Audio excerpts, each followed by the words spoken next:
Now, this is a special week in the history of our community. This is a weekend that is commemorated by us.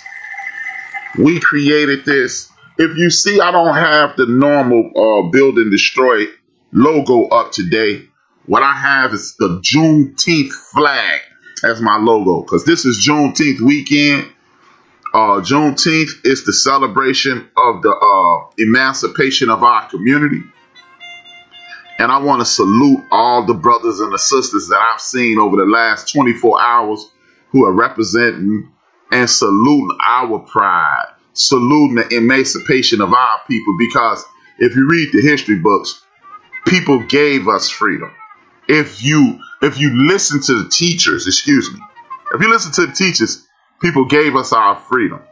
If you read the history books, we took our freedom. We freed white America. That sounds crazy, doesn't it? Man, how y'all free white America? We freed white America. So when you question Juneteenth or you roll your eyes or whatever, that's on you. I was talking to the homie Joe from Houston, Dallas, and Chicago. He from all over the place. But I got angry, man, because I was looking at people on social media not represent this properly, right? And I was like, what the hell? And I got angry.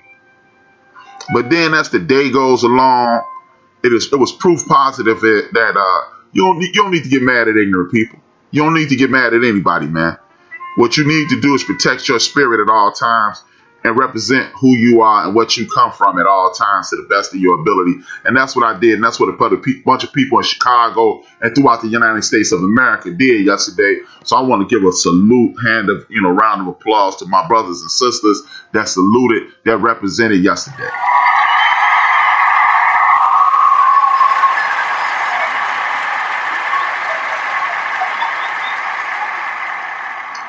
The reason I want to do that is because we don't pat each other on the back enough. We know exactly what's wrong with each other. You can watch a movie and you can go, hey man, that dude Park was on the other side. We do that hella good. We do that. We the best at that. But we're going to start, as far as Built for This network and other networks and other people that I'm communicating with, we're going to start identifying the goodness in us. We're going to start identifying what we do right going forward. Because we know, I don't need anybody to tell me going forward in life, I don't need anybody to tell me that my idea may not work. I really don't. Constructive criticism is not telling me what's not going to work. Constructive criticism, for the ignorant ass people out there that's listening, saying that's constructive criticism. Constructive criticism comes with a solution to the problem. I'm going to say that again. Constructive criticism comes with a solution to whatever you see as a problem. It's not just identifying what a problem is. So going forward, if you find that I don't answer your phone calls anymore or respond to your texts anymore, more than likely it's because I view you as a negative individual and I no longer want to be around you because you're destroying the energy that I'm putting out. So, it ain't personal. It's not personal. You might be a good person. You just might be brainwashed into always knowing what's wrong instead of saying this is wrong and this is how you or I or we can fix it. So it's nothing personal. It's not that I hate you or anything, but I just need good people around me. I'm trying to help reestablish the dopeness in our communities. So if you're not about that life, you're not about the life I want to live in. You're not what I want around me. And man, it's been a good ride, but I don't really want to ride with you no more. And it's not anger or anything like that. It's just you're not a good person.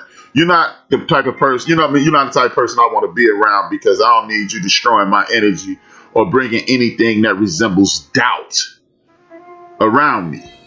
Like I said, you might be a good person. It's just you don't see the world the way I see it, and I'm sorry, we just can't rock no more. When I see you, I'm gonna show you love, but don't call me because I'm not gonna answer. But with that being said, man, the Juneteenth celebration, brothers and sisters, was awesome, heartwarming, and I want to give y'all a little history on it. A lot of people, we've been talking about this Juneteenth thing since, if you believe it or not, we've been talking about it since brothers and sisters. It's sad, but since brothers and sisters were getting murdered on a rapid rate in these streets right here. And it brought awareness to the Juneteenth celebration. It brought people saying, hey man, what's to it? People, I saw a lot of people who had never heard of it. They celebrated yesterday and things of that nature. And what I want to do is give a few brothers and sisters, if you're new to the show or if you just new to Juneteenth, I want to give you a little history on it.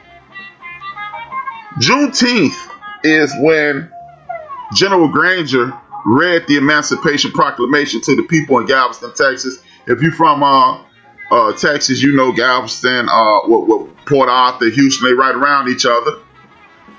And that let the brothers and sisters know, what on internet back then, you couldn't email, it wasn't on Facebook, so people got time, it took a little time. But the thing is, the state of Texas, which was a Confederate state, wasn't really trying to hit nothing that America was talking about. Up until 9 regiments of people who look like me and you. See, this the good part. This is the difference in being taught history and seeking out and learning history. This is the difference. This I'm going to help y'all find out how great you were. The greatness in you is about to show up. 9 regiments of brothers and sisters ran those Confederates out of the state of Texas. Some of them into Mexico. And they said, hey, read this, chump. And just imagine being in the fields, hearing, even though it wasn't no internet and everything like that, hearing about this emancipation, because word of mouth travels, man. No matter what time of the year it is, what time of century it is, word of mouth travels, and you hearing about this emancipation, but ain't nobody told you about it, so it's just rumor at this point. But you're hearing about this, and just imagine, you see 9 regiments of people who look like you fighting off white folks and telling you free. Tyler Perry, Spike Lee, Sheldon Lee. I'm gonna need y'all to make a movie about that. I know the brother John Singleton would have made it, God rest his soul. He would have did it by now, but he ain't done it yet. He can't do it, so he's not here. But just imagine that. And that's the beginning of Juneteenth. You see what I'm saying? So, see, we always get some white dude giving the information, but it was at the end of the barrel of a gun by a brother. 9 regiments of brothers who had fought in the Battle of Richmond. This is how you enrich yourself. Teach your kids this. Nobody gave us a damn thing. We took it. Go back to the Revolutionary War. Without brothers, George Washington them get their ass kicked. We'll give y'all freedom if y'all roll with us. All right, we'll take these chumps down. They get took down. Nah, we were just playing psych. But this time, it was no psych. Because brothers, war started in 1861. The emancipation is started in 1862. It was officially signed in 63. We got guns November 64. War over May 65. We saved their ass. We saved their ass. That Lincoln is the friend of the brother is a lie. He wanted to kick us out, brothers and sisters. He wanted to kick us out. You see what I'm saying? So when people sit around and say, yo, man, they gave us this. See, like February. Nobody gave us February. Ancestor, brother, superior, Carter G. Woodson took Black History Week and we elevated it to Black History Month. That's what time it is. So stop. Learn history. Don't be taught history. Because when you are taught history, you have to go along with the point of view of somebody else. Okay? So, like I said, man, I'm here to build up our community, destroy these lies and this propaganda around our community. People telling us that we not and we're less than and we need to and things of that nature. That's what the purpose of this show is, man. Because we're going to keep building and we're going to keep destroying these lies. We're going to get it cracking. You see what I'm saying? That's how we doing this going forward. We are going to get it cracking. I'm going to do my very best to offer you information every week that is mad useful to you. And we are going to destroy all this nonsense around our community. We're lazy. We don't work hard. We don't do what's necessary to excel and prevail. We getting rid of all that. We getting rid of every one of those lies. Well, I'm going to chip away at it. I might not be able to get rid of it alone. But with the help of you guys and the help of other people who are listening, we are going to eliminate all that monkey ball nonsense. We're not doing it anymore. That's not what we're living at right now. And with that being said, man, happy Juneteenth weekend. And I have one suggestion for you, brothers and sisters. Seeing how a lot of people didn't know about Juneteenth until this year, and they didn't have any history on it, share my podcast if you like. But what we're going to do, we're going to load up and we are going to galvanize for the 100-year anniversary of Tulsa, Oklahoma's massacre, in which white folks mobbed on our brothers and sisters, our ancestors. I'm going to go into that in a second. But next year, we're going to make this the biggest black party in the history of America. We're going to celebrate our communities. We're going to celebrate our successes. We're going to destroy all that nonsense that we cannot work together, we cannot get together, and hopefully we can make a pledge to everybody who look like us that I don't give a damn if you run across your worst enemy on that day, the 19th of June, Saturday, the 19th of June, 2021, just for 24 hours, we're going to try to make a pledge to squash all beef in the community. I'm begging you of that. I am pleading with you with that. Let's make that a reality. I will, as long for the next 52 weeks, I am going to bring that topic up. I want that in your faces every week. I want to put that on your mind every week and for 52 more weeks. 52 weeks from today, I want to be doing a show saying, hey, man, I got to get out here to the cookout so we can continue to celebrate our community, our emancipation, and our ascent into greatness. That's what I'm doing. All right? Now, with that being said,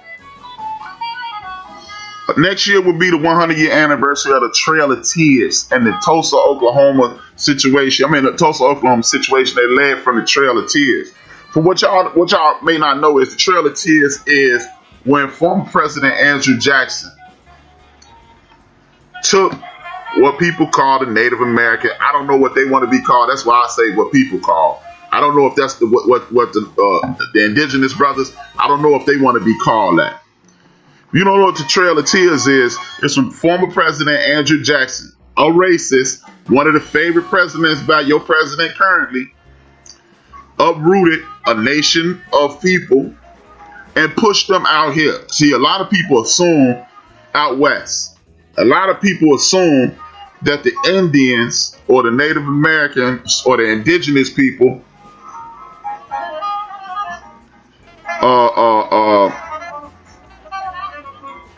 what was the battle around the Juneteenth? You mentioned it wasn't a excuse. Well, I'm interrupting myself. I see my man Raider for Life. It wasn't a battle. It was a battle, so to speak. But what it was an affirmation. Raider for Life. It was the affirmation. It was the orders that was sent by Lincoln to spreading the word throughout the Confederates that the brothers and sisters were supposed to be let free of their bondage. And the couple people that wanted to fight it, they got ran out of town. It is. If you want to look it up, it's in Galveston, Texas.